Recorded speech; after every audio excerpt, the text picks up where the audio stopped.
Ramallah, Palestinian territories, AFP, the Palestinians will freeze their ties with the U.S. if it follows through on a threat to close the Palestine Liberation Organization's office in Washington, a senior PLO official warned on Saturday, November 18. The surprise American move and Palestinian backlash came as U.S. President Donald Trump seeks bargaining chips in his bid to broker an elusive Israeli-Palestinian peace deal. Trump has a 90-day window to avert the closure if he deems progress has been made.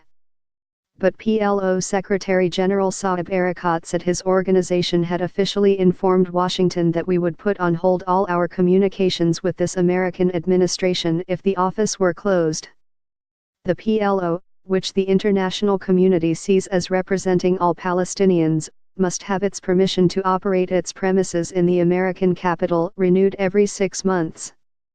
Palestinian Foreign Minister Riyad al-Malki said it was the first time since the 1980s that the State Department had refused to renew it. Malki told AFP Palestinian officials had received a letter from Washington 2 days ago saying that the Secretary of State had not found enough reasons to keep the office open. This has not happened in the past, and we have demanded clarifications from the State Department and the White House, he said. They told us that there would be a meeting of senior legal experts on Monday. Then they would give a clear answer, he said, adding that Palestinian leaders would then meet to discuss their response.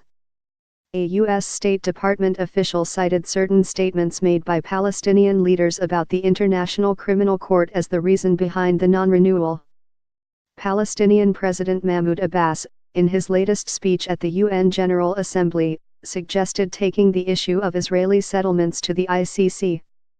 In 2015, Congress issued a resolution barring Palestinians from seeking to wield influence over the ICC regarding investigations into Israeli nationals. Palestinian President Mahmoud Abbas was deeply surprised by the State Department's move, his spokesman Nabil Abu-Rudiana said in remarks carried by official Palestinian news agency Wafa on Saturday. He said the decision represents an unprecedented step in the history of the Palestinian-American relationship, and has dangerous consequences for the peace process and the American-Arab relations. It represents a blow to attempt to build peace, he said. The State Department official said Trump had 90 days to decide whether to waiver the decision if he deems the Palestinians have entered into direct, meaningful negotiations with Israel. The peace process has been deadlocked since April 2014 following the collapse of indirect negotiations led by then U.S. Secretary of State John Kerry. The State Department official said Washington was hopeful any closure will be short-lived, emphasizing that we are not cutting off relations with the PLO, nor do we intend to stop working with the Palestinian Authority. This measure should in no way be seen as a signal that the U.S. is backing off those efforts.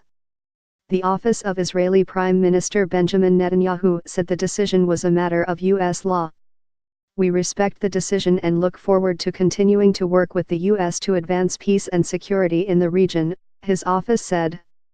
In a video on Twitter, Erekat called the decision very unfortunate and unacceptable, blaming it on pressure exerted by Netanyahu's government.